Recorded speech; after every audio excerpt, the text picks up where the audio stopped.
mọdún rẹ̀ lọ́dún o bóyin ti mọ̀ tirẹ̀ nínú afárá láfẹ̀rẹ̀mọ̀jò ó mọ̀ tirẹ̀ ní sàdákọ̀ pàápàá ó mọ̀ tirẹ̀ nínú ewé ìran. Òní ọjọ́ ìkarùndínlógún oṣù kejì ọdún ní ṣàyájọ́ ọjọ́ tí ó lóríire Dr. OLABANJI Ọlágúnjú tó kọ́ mọ́ omi ayé. Ìjìnlẹ̀ ọpọlọ dákun mọ́ dá gọ́jọ́gọ́jọ́ tó rọ́dún rẹ̀ lóde. Ọkọ̀ oyin kan sọ láwọn ni mò ń ké sí o. Olóríire olùfẹ́ ohun rere ọmọ Ọlágúnjú o dákun mọ́ fi gègé lọ́rọ̀ ẹnu mi.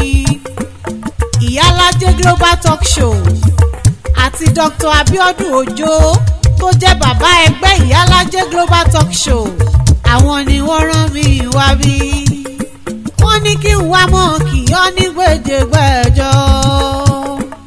Bàbá ẹni ìtàn ó ti yá o. Bàbá wisdom bàbá covenant ó ti yá kí n wá bá ọ délé.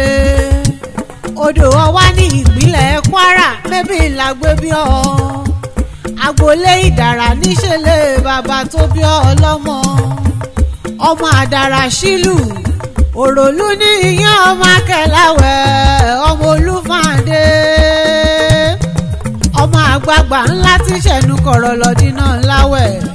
Ọmọ olóṣà àkójọkàn ọmọ àdìgbọ́nà bí ọtí kan. Òjé làálò nílé fọ́ poróje ṣẹ̀yí ọmọ àdìgbọ́nà bí ọtí kan. Mo fi ìlàkà mọ́ ẹ̀dá mínú láwẹ̀. Mo ṣubúlù fún mo wá dàyùn mọ́sẹ̀gì. Òrèlú ńlẹ̀ ọmọ ajá tẹ́yàngìyàngì. Ọmọ olóṣà tí wọ́n fi méjì méjì bọ́. Ọmọ olúfàndé o.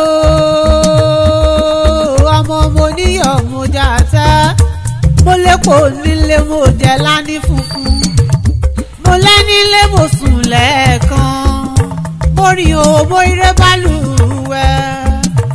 Òjọ́ làágbìkà lárè. Òjọ́ lọ́kà áwù ṣeṣeṣe. Òjọ́ làápàkà nílé ẹ̀yìn. Òrèlú ọmọ akẹ́láwẹ̀. Olúfàndé ọmọ aládé ṣẹ̀ṣẹ̀ fún. Ọmọ Ọlágúnjú mo wà nílé àwọn bàbá rẹ̀. Nígbà tí mo dọ́dọ̀ ọba Maki tí ń gbélé ra. Ohun tí mo bá lára rẹ̀ funfun ní gbogbo wọn. Ẹ̀wù tí mo bá lọ́rùn rẹ̀ funfun ni. Bí ẹ fún mi ní ẹgbẹ̀fà ẹ bá fi àkókò bíi mẹ́fà sí i. Olúfàndé ọmọ agbótán fèwú ṣe kele. Ọmọ akíyàwó kò jẹ́ àfúnlówó mú lọ. Òrèlú ọmọ akẹ́láwẹ̀.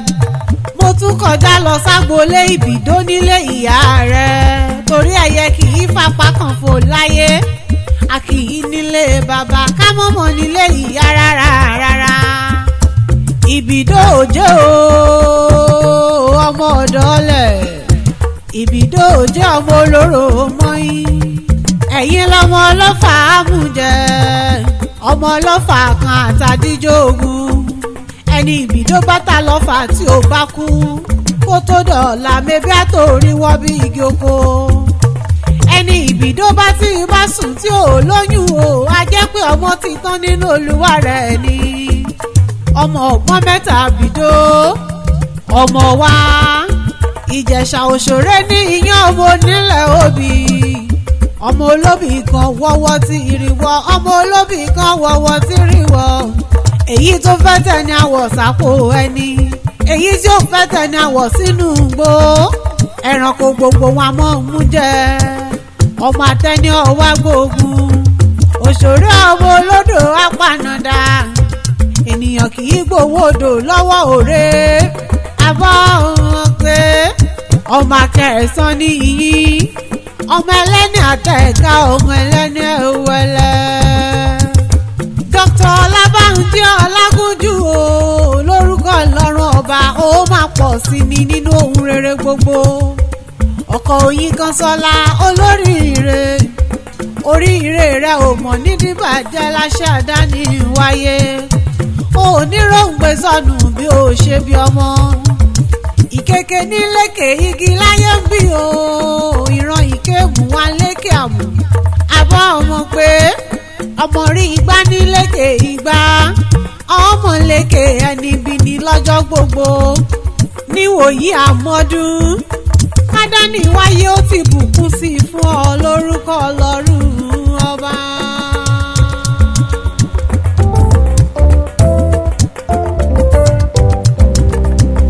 gúnùgún kì í kú léwe. wàdàgbà wàdàrúgbó ó fi dúdú lólè ayé. Dr. Olabanji Ọlágúnjú ìjìnlẹ̀ ọpọlọ. wàdàgbà wàdàrúgbó ó fi dúdú lólè ayé. wá kórè àjò wá sílé aburú ò má nìkan o. wàdàgbà wàdàrúgbó ó fi dúdú lólè ayé. ayé ò ní rídìí rẹ̀ a ò mọ bí lékelèké gbé fọṣọ.